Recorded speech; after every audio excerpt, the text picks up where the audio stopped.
Hi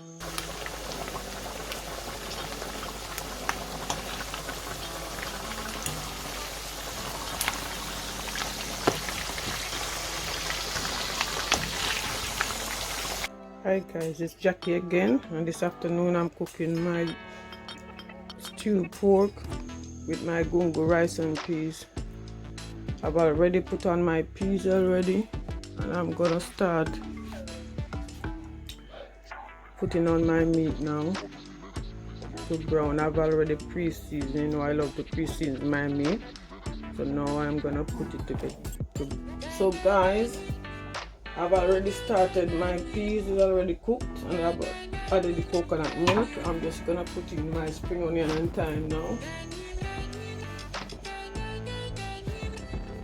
I use powder pimento, but I might add some berries with it also. In the meantime, I am going to start my meat. I'm gonna start to brown my meat.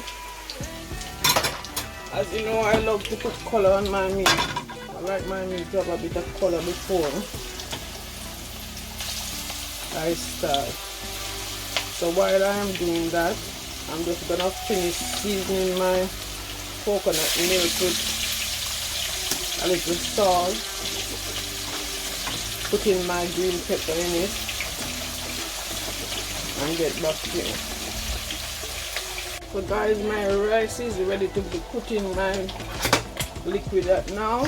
So I'm going to, I don't normally measure, but for your sake, I am having 2 cups in this.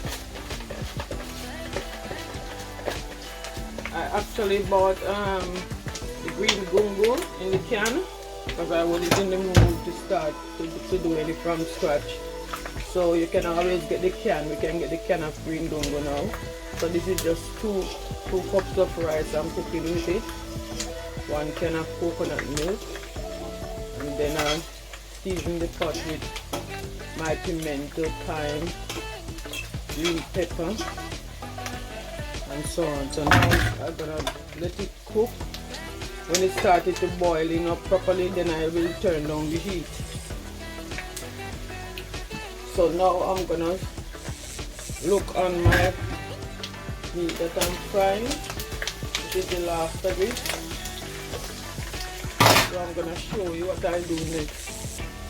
So now guys, all my meat is brown already. So now I'm just gonna put everything in the pot. I've drained off some of the oil, and I'm gonna put water. You can use stock, but for me, my seasoning, some of them is salty, so I don't use stock unless I really need to. So now I'm just adding a little water to it because I need it to cook before I put in all my fresh seasoning in. So I'm gonna add some water to it and leave it to cook down. And when it is soft enough, that's the time I add my fresh seasoning. So guys, my rice is ready. If you notice, I had paper on it. When you boil it, when you're cooking your rice, as soon as the water dry out of it, if you don't need any to be added, if you just put, it can be in crinkling baking paper on it, and it comes out perfect. And just turn down the heat. So now my meat is cooked how I want it, and I am putting in my fresh seasoning in it.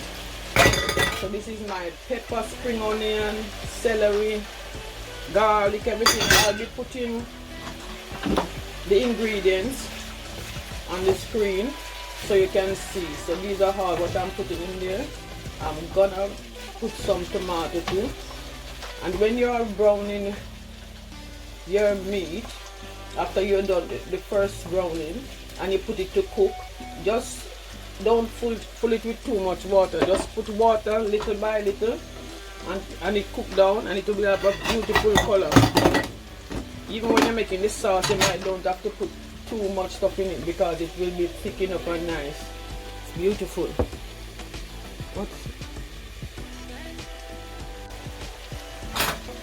I'm adding a little tomato in it too. 9 times out of 10, by you finish, when you do it like this, it probably don't need to have anything to help make the sauce, because the sauce is already thick and nice. Whatever it needs, I'm gonna add a little water, more water to this, and if it needs any more seasoning, you add what you need to it for it to have the lovely taste. So guys, my meat is finished, so I'm gonna show you, give you a closer look of how it looks. This is it guys, and I'm a sauce person. I love my sauce. This is well thick. I haven't added anything to thicken the sauce or nothing, and it's perfect.